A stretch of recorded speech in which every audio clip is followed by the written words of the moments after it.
Hi guys, welcome back to All Things Literature. We dive right into chapter 8 to see what's going on, right? School would not start for another 2 months. My mother took me to work with her every day. The agency she worked for did not like it, but she had no choice but to take me with her. After all, she could not very well leave me home alone. On her day job at the nursing home, she cleaned up after bedridden old people. Some of the people were my grandmother's age, but could neither eat nor clean themselves alone. My mother removed their bed pads and washed their underarms and legs, then fed them at lunchtime. I spent the days in the lounge watching a soap opera while an old black lady taught me how to knit a scarf. The night job was much better. The old lady was asleep when my mother got there and took over the shift from someone else. My mother would go into the living room and open a cot for me to sleep on. Most nights, she slept on the floor in the old lady's room in case something happened in the middle of the night. One night near the end of the summer, I asked her to stay with me for a little while. I was tired of being alone and I was missing home. "If the lady screams, we will hear it," I said. "She can't scream," my mother said. "She had a stroke and she can't speak."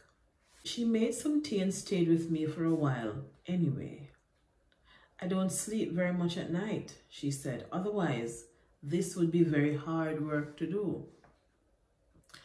I felt sorry for her. She looked very sad. Her face was cloudy with fatigue, even though she kept reapplying the cream she had bought to lighten her skin. She laid out a comforter on the floor and stretched her body across it. I want you to know that this will change soon when I find a job that pays both for our expenses and for my mother's and Aunty's. "I wish I could help you do one of your jobs," I said. "But I want you to go to school. I want you to get a doctorate or even higher than that." "I'm sorry you work so hard," I said. "I never realized you did so much." "That's how it is. Life is no vacation. If you get your education, there are things you won't have to do." She turned on her back and stared directly into my face, something she did not do very often. It had been a while since I had seen Mark. I wondered if he had gone away, but I didn't ask her in case he had, and in case it was because of me. "Am I the mother you imagined?" she asked with her eyes half closed. As a child, the mother I had imagined for myself was like Ursula, the lavish virgin mother. She was the healer of all women and the desire of all men. She had gorgeous dresses in satin, silk, and lace, necklaces, pendants, earrings, bracelets, anklets, and lots of French perfume. She never had to work for anything because the rainbow and the stars did her work for her. Even though she was far away, she was always with me. I could always count on her like one counts on the sun coming out at dawn. "Was I the mother you imagined?" "You don't have to answer me," she said. "After you've seen me, I know the answer." For now, I couldn't ask for better, I said. "What do you think of Mark?" she asked, quickly changing the subject. "I think he's smart." "He helped me a lot in getting you here," she said, even though he did not like the way I went about it. "In Haiti, it would not be possible for someone like Mark to love someone like me. He's from a very upstanding family. His grandfather was a Frenchman." She began the story of how she met him. She talked without stopping, as though she were talking on one of her cassettes. She got her green card through an amnesty program. When she was going through her amnesty proceedings, she had to get a lawyer. She found him listed in a Haitian newspaper and called his office. She was extremely worried that she would not be eligible for the program. It took him a long time to convince her that this was not the case, and over that period of time, they became friends. He started taking her to restaurants, always Haitian restaurants, sometimes ones as far away as Philadelphia. They even went to Canada once to eat at a Haitian restaurant in Montreal. Mark was old-fashioned about a lot of things and had some of the old ways.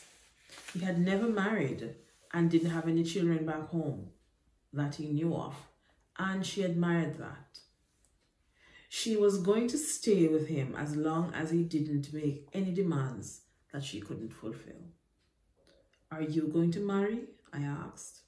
"Jesus, Mary, Joseph, I don't know," she said.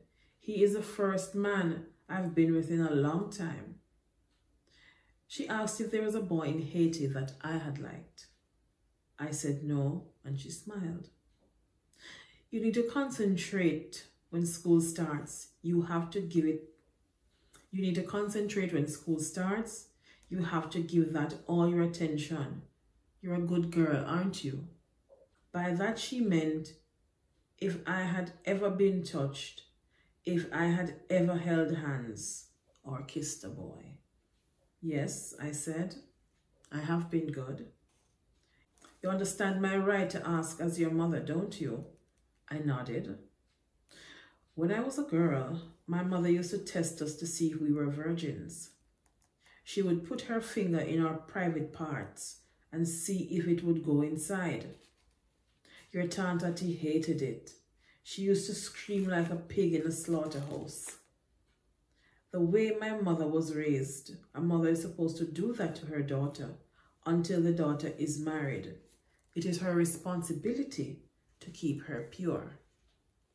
She rubbed her palms against her eyelids as if to keep the sleep away. "My mother stopped testing me early," she said. "Do you know why?" I said no. "Did Auntie tell you how you were born?" From the sadness in her voice, I knew that her story was sadder than the chunk of the sky and flower petal story that Aunt Auntie liked to tell. "The details are too much," she said, "but it happened like this. A man grabbed me from the side of the road, pulled me into a cane field, and put you in my body." I did not press to find out more. Part of me did not understand. Most of me did not want to. I thought Auntie would have told you. I did not know this man. I never saw his face. He had it covered when he did this to me. But now when I look at your face, I think it is true what they say. A child out of wedlock always looks like its father. She did not sound hurt or angry, just like someone who was stating a fact, like naming a color or calling a name. Something that already existed and could not be changed. It took me 12 years to piece together my mother's entire story. By then, it was already